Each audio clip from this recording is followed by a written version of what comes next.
I'm Frank Rancho. This is Frank's Plastic Modeling Page. Today I'm going to talk a little bit. I'm going to again beat on my whole concept of process and how techniques fall into that process, and how you can leverage techniques to come up with a new technique. Um, and I'm going to start a little bit of history. Greg Cooper made a post many years ago, back in the '90s, and just a little bit of history. Greg Cooper's this really good modeler. He went to Mayacon many years ago. Got a trip to Tokyo, Japan. Got to meet Mr. Cameo himself. Greg Cooper sort of made appreciating a thing. Um, love appreciating or hate it. Greg Cooper's sort of the guy who made people realize that this is a way to make models look better.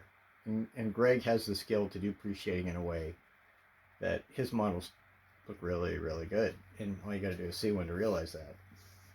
Greg, but he also is this really clever modeler. Anyway, he came up with this technique for making wing light masks or wing lights, navigation lights. And it was a really simple technique, and all it did is it involved making, removing plastic where a wing light navigation light would be. Sometimes they come with clear parts, or sometimes they're solid. But you would just not use the kit part, and he would remake the glass using super glue. That's it. And I had never thought about it. I'd never certainly ever done anything like that. And but his tutorial, as simple as it was very effective, and showed me a technique that I've been using basically since I heard about it, and it works great. In fact, I just used it the other night on my Messerschmitt 109G, and I made a little post to my Facebook page, and I'll post that. But honestly, that's all Greg Cooper. Greg Cooper showed me how to do that. So I've done it many times before, but I didn't come up with that. Greg Cooper came up with that. But it doesn't matter who came up with it. What matters is it's easy to do, and so that's why I use it. Now, another modeler came up with an interesting technique a while ago that has nothing to do with my model. Nothing. Brian Medina, and I don't know if you know Brian Medina, but Brian Medina is a really, really good modeler. I'm gonna tell you, he's very creative too. He's an outside the box kind of thinker. He comes up with some brilliant ideas. One of the things, well, Brian's currently building an F-105, a monogram F-105. He's redone it. He's added a ton of detail, sort of in the spirit of Cyrus Tan. So Brian's kind of a Cyrus Tan kind of modeler. He takes these old crappy Revell kits and turns them into these exquisite jewels. So those guys are at a different level than most people, but they share their information. And Brian shared a technique that he uses to mask canopies. And it's a really interesting technique. And it doesn't involve anything other than a specific brand of chocolate. That's right, chocolate candy. And that happens to be Lindor candy. And this is a wrapper from a Lindor chocolate, a blue one. I'm going to link Brian's chocolate masking, foil masking technique, but you should check it out. It's really cool. I don't chocolate mask. I don't do it, but it opens up doors in ways that I had never thought of before, and I never ever would have known I could do that if Brian hadn't showed me that you could use this foil in a certain way. And once I saw how you could use this foil, the lights went off in my head, and I'm like, oh my God, there's so many things I can do with that. So definitely check out foil masking. The other thing I want to point out, this isn't a modeling product. This is a piece of trash. This is afterthought. This is,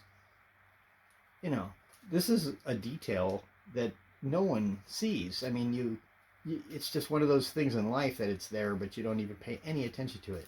Yet somehow Brian realized he could take this and turn this into a modeling product. And not only is it a modeling product, it's a fantastic modeling product.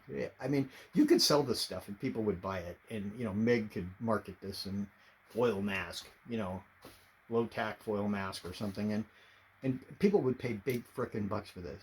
Or you could just go to the store and buy some Lindor chocolates. I don't know.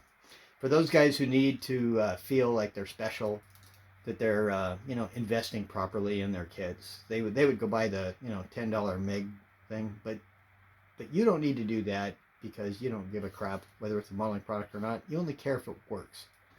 Well, I'm here to tell you this works. I'm not interested in foil masking though. I'm not really interested in masking because I have my own masking thing. I do parafilm. But here's the thing. How do I make a mask for my new wingtip lights that I just made? Because I basically erased all the detail. Now I could eyeball it and try to paint it on, but that never looks good. That never looks right. Well, Brian's chocolate foil masking technique gives me the opportunity to make a precision mask that I can use on every kit I make.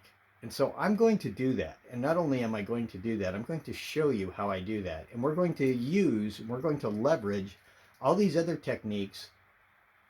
We've used the technique by Greg Cooper to make the lights, right? That's part of our process. We've now we're going to add the technique of foil masking to move our process forward even further by using it to figure out how to make a mask for that wingtip light. And in the end, I'm going to wind up with a process that involves the technique of Greg Cooper's super glue wingtip lights and Brian Medina's chocolate masking and my cutting masks to come up with a process to have a complete way to make wingtip lights going forward. And I'm about to show you the technique of using foil masking to make a kick-ass mask. So hopefully you'll find this interesting. Let's see how it goes. All right, so here she is on the bench. I need to come up with a way to make this mask so I get a realistic looking wingtip light. I've spent a lot of work on this kit. It's turned out really good. And the last thing I want is for this thing to look like an amateurish hack job at the end because I didn't get the masking right on these tiny little wing lights. So as you can see here, I got my Lindor chocolate wrapper. I've used some of this already in the past, and I don't need a lot of it. I just need a little bit of it. And so I'm just going to pull off a small piece of this wrapper, right? So there I got my little chunk of foil. Very cool. And now I'm going to put it over the light. And you may have to put the mask on more than once if you can't get it smooth, because it has to be smooth. That's the key. I want to be able to see all the detail. All right, so as you can see, I have a pretty good mask on the part. All right, so we trim with a scalpel blade, just a gentle drag around where the mask is.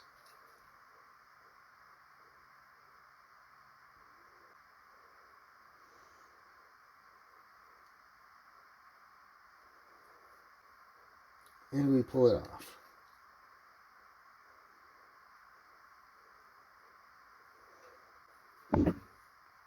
As you can see, perfect.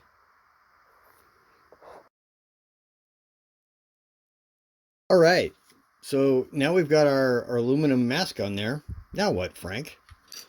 Well, the next step is to take another non-modeling related product. This is Gorilla Tape. I like Gorilla Tape because it's very thick and it's very clear. And we will place it right over the wingtip, making sure that the Gorilla Tape is firmly in contact with the mask. All right, so then the magic.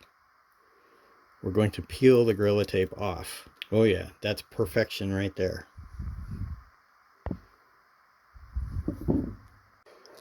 All right, I place another piece of Gorilla Tape over the backside and to make sure that it's very clear over my my aluminum piece. Then I'm just going to trim it with my non-modeling product scissors. That's all I wanted right there.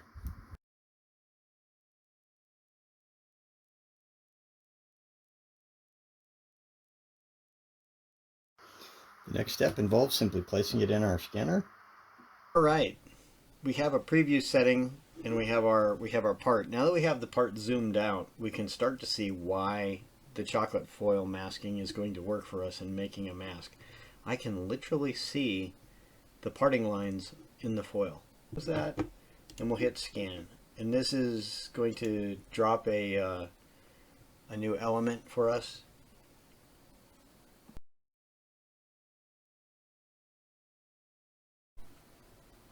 All right, now we're just going to do a quick drawing, just like in our last video.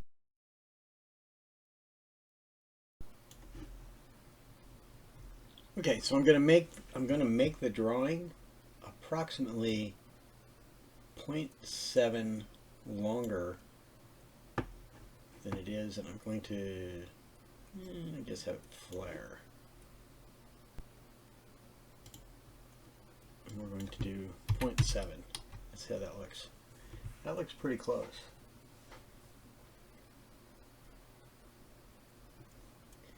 So we'll apply that, and I'm going to hide my graphic layer.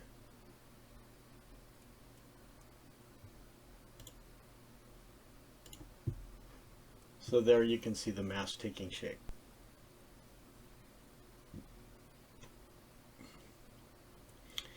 Now, if you know anything about these masks, it's really, really hard to get these things to wrap around corners. So anyway, this is something we can cut and see if it works.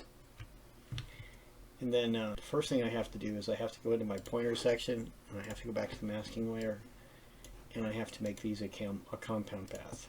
So now they're a compound path. I will duplicate them. I will flip horizontally, and there you go. There's one wingtip right there. And so if I do this and duplicate it, now I have masks for both wingtips. So now we just have to cut this out and see how it goes.